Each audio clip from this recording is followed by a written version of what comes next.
Hey, it's Matt, your average gamer, and we're going to be going over the top 6 DLC Faith builds. These are going to be incredible. A lot of these do a lot of damage, and they're really fun to use too. Speaking of fun, the first one we're going to start with is Mesmer Spear, and I love this weapon.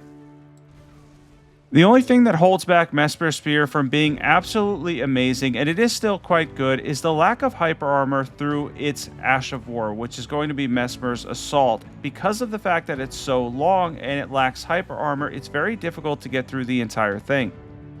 And even with over 51 poise, you are very likely to get knocked out of it. However, the first part of the Ash of War does a lot of damage, and once you're able to get through the whole thing, if you can time it right, and it is difficult to time, especially against some of these fast DLC bosses, the damage ceiling on it is very high. With all that said, this weapon is incredibly fun to use. Honestly, if you're having a really difficult time, there's going to be ones that are better on this list than Mesmer Spear. But if you're one of those players that likes a little bit of a challenge, also having a fun weapon with an incredible payoff if you're able to get through the entire Ash of War, this weapon's for you. And if you noticed, I'm mixing in Mesmer's Orb as well. If you hit him in the head with it, I wasn't able to hit him in the head this time. This took a couple of tries, but I did get it a few times, and it does around 8,000 damage if you can land it on its head. It's just difficult to land that, but overall, it does hit him really hard if you can land Mesmer's Orb. Something interesting about the Spear of the Impaler, by the way, is how split it is between Dexterity and Faith on the Ash of War. The fire damage is going to scale with Faith, and then, of course, the Dexterity is going to be your physical damage, but it is pretty split between the two on the Ash of War and the weapon itself. Don't mind me getting beat up here. This tree avatar is a little bit difficult compared to the regular ones anyways. He's not too hard overall, and he does take additional fire damage, of course, and Spear of the Impaler is an excellent weapon to face him with, but once again, you could easily get knocked out of it by pretty much most things, and he's got a lot of really heavy hitting attacks. And now we can officially call him the Shadow Tree Avatar. I'm just going to say that so much more now because Shadow Tree was just really difficult to say every time it didn't sound correct, so I'm glad to know that the proper pronunciation for it seems to be Shadow Tree, just in a different language. Alright, in a second here, we're going to go over equipment stats, everything you need to know for a powerful Spear of the Impaler build, and a fun one at that. We have the Spear of the Impaler plus 10, we have the Fire Knight Seal plus 25 preferably, part of Rakshasa set, and Mesmer's Helm. Shard of Alexander, Fire Scorpion Charm. We have the Godfrey icon for our incantation, Millicent's Prosthesis, and then we have the Faith tier and Flame tier as well. Alright, now to go over stats at 150. We have 60 Vigor, 22 Mind, we have 28 Endurance, we have 40 Dexterity, we have 50 Faith, so we got a pretty good split between Dexterity and Faith here. We get the 60 Faith with the Faith tier. That means you can throw in incantations. And then we're going to be using Golden Vow. Flame Grant Me Strength I like better in DLC rather than the extra damage from Howl that you receive, and Mesmer's Orb. And now we're going to go into number 5, and this one actually used to be higher for me, and that's the Barbed Staff Spear. I really like this weapon. It does a ton of holy damage on the Ash of War, which is Yori's Inquisition. I was going to say Jori's Inquisition. I think it's Yori. But anyways, this weapon is really incredible in terms of holy damage. The only thing I don't like about it, though, I'm going to talk about right now. So if you're facing faster bosses, and this Rune Bear is quick, but he's kind of a bad example for faster bosses because of the fact that he has a pretty big hitbox, but smaller, faster bosses, it's really hard to land this Ash of War, at least all of them on the bosses. If they move around a lot, it's hard to get them all to connect, but with that said, if they do all connect, it does massive damage. This weapon is all Faith scaling on the Ash, by the way. We have Barbed Staff Spear plus 10, Erdtree Seal plus 10. We have part of Rakshasa set on, some extra stats with the Divine Beast Helm. Shard of Alexander, Sacred Scorpion Charm, Ritual Swords Talisman, Cerulean Amber Medallion plus 3 because you're going to go through FP pretty fast, Faith tier, and Holy tier as well. Let's jump into stats. And we have 60 Vigor, 21 Mind, 28 Endurance. We have 20 Strength and 20 Dexterity. We have 80 Faith with the Faith tier. That's so we can get massive damage out of that Ash of War, which once again, pure holy damage scales entirely with your Faith stat. We have Golden Vow, Hellish Shabriri, and we're also using Blessing's Boon for some extra HP. This is a really fun weapon, and I definitely recommend this one. Spear of the Impaler too, really fun. And at number 4, we have the Black Steel Greathammer, which is awesome in Sacred Affinity because it gets great base damage, pretty good Faith scaling, and then if you add Prayerful Strike in with this weapon, you're going to do a lot of poise damage, and you can heal back HP as well. And there we get a nice posture break on, taking on Concert Radon again. And yeah, I've practiced him a lot, as you guys have learned at this point. I've been doing that a lot lately, kind of learning his move set. I've never in my life, by the way, been so frustrated by a boss that it actually forced me to learn the boss's move set because I felt like he was limiting what I was able to do. Yeah, the first time I fought him with the summon, and the second time I tried to solo him, it was so rough. And then, honestly, I learned how to parry. I ended up doing that parry guide, which is on the channel now. And once I learned that, man, everything else got so much easier. It just got more reasonable, and I started to learn a little bit better. Probably should have not got hit there that many times, though. That was me being a little bit greedy there. But still, we end up with another posture break and healing back some HP. And beating up Radon and posture breaking him is awesome. If you're on higher new game cycles, though, this is Journey 2. If you're on higher new game cycles, it's going to be more difficult to break him and more difficult to trade with him. I recommend some other builds in that case. You're probably better off using stuff like the Blasphemous Blade or even going the route of parrying. If you learn how to parry him, it makes the fight so much simpler in Phase 2. Back to our build, though, the Black Steel Greathammer is doing great damage. In Phase 1, it's going to do around 5,000. In Phase 2, it's going to do around 3,000 per hit or so. And, of course, with Prayerful Strike, you're always doing posture damage and healing back HP, too, which is huge. And the Black Steel Greathammer is one of those weapons in DLC that's really cool because of that extra phase scaling. I do not recommend ever putting this weapon, though, in Flame Art Affinity because it has innate holy damage on it. You don't want to have 3 damage stats, so always go the route of Sacred when using the Black Steel Greathammer.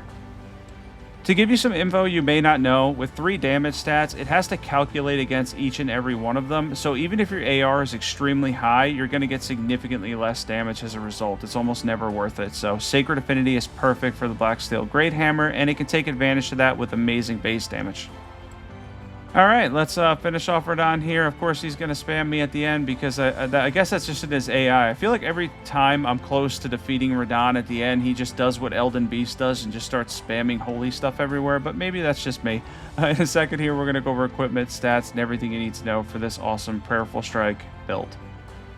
And we have the Sacred Black Steel Greathammer in Sacred Affinity with Prayerful Strike, Erdtree Seal. We're not really using a lot of armor. Shard of Alexander, Dagger Talisman, Sacred Scorpion Charm, Ritual Swords Talisman. We have the Holy tier and Faith tier as well.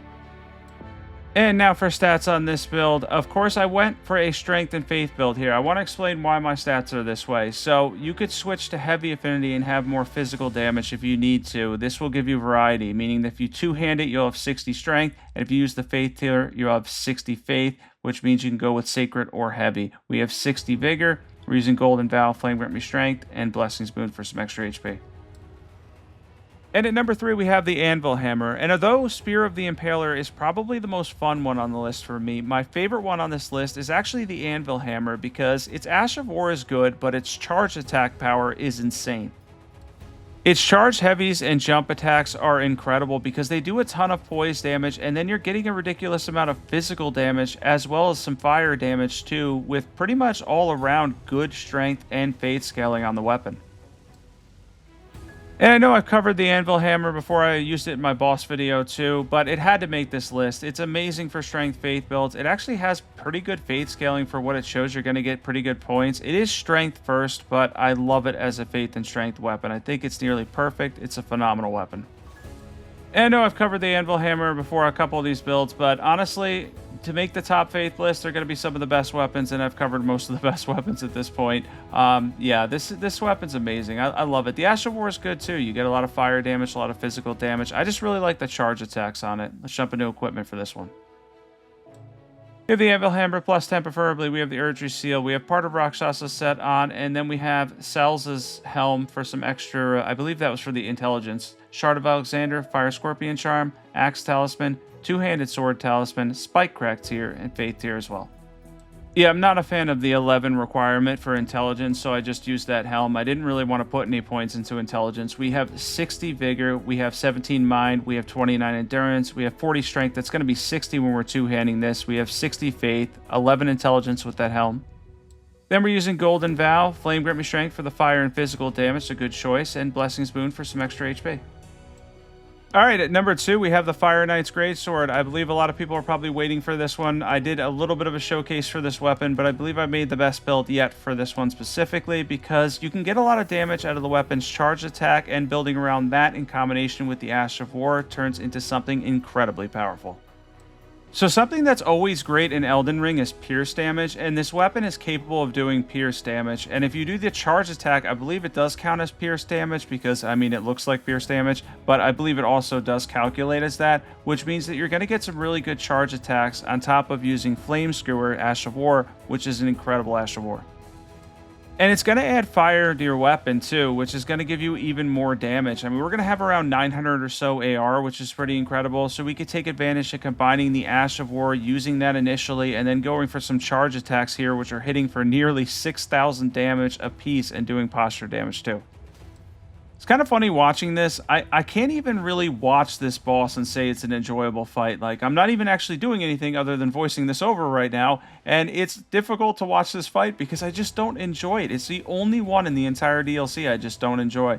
I feel like there's something about it where it's just bland. He's got a couple of really annoying attacks, and that charge is so difficult to avoid. But maybe it's just me. I just feel like there's just something off about Commander Gaius that I really can't get into that fight. We have the Fire Knight's Greatsword, Flame Art Affinity with Flame Skewer. We have the Erdtree Seal, Rakshasa set for the extra damage. We have the Shard of Alexander. We have the Fire Scorpion Charm. We have the Two-Handed Sword Talisman, Axe Talisman, and then we have the Flame Tier and Spike Crack Tier too. And for stats on this one, you really only need about 15 strength or so in order to two-hand it, but just in case you want to single-hand it, I have the 22 strength, 18 dexterity. It's got kind of high requirements. We have 60 vigor, 21 mind, 30 endurance. We have 60 faith. And then, of course, we're going to be using Golden Vow and Flame Grant Me Strength again because we're doing both fire and physical damage, so those are excellent buffs here, and we're able to get a good amount of damage out of this in Flame Art. And what did you think number 1 would be? Of course, it's going to be Euporia, because after the buffs, this weapon is incredible. I built around it the last time with charge attacks. This time I built around it with successive hits, but this weapon is amazing. Euporia, or Euphoria if that's what you want to call it, because I think a lot of people pronounce it that way. It's an amazing weapon. Honestly, it's not overhyped at all. This weapon's incredible. It's become one of my favorites. It's not my favorite amongst the Faith class. I believe the Anvil Hammer is still that, but it's definitely up there. I'm enjoying this a lot. I've been using it a ton lately. It's really an incredible holy weapon.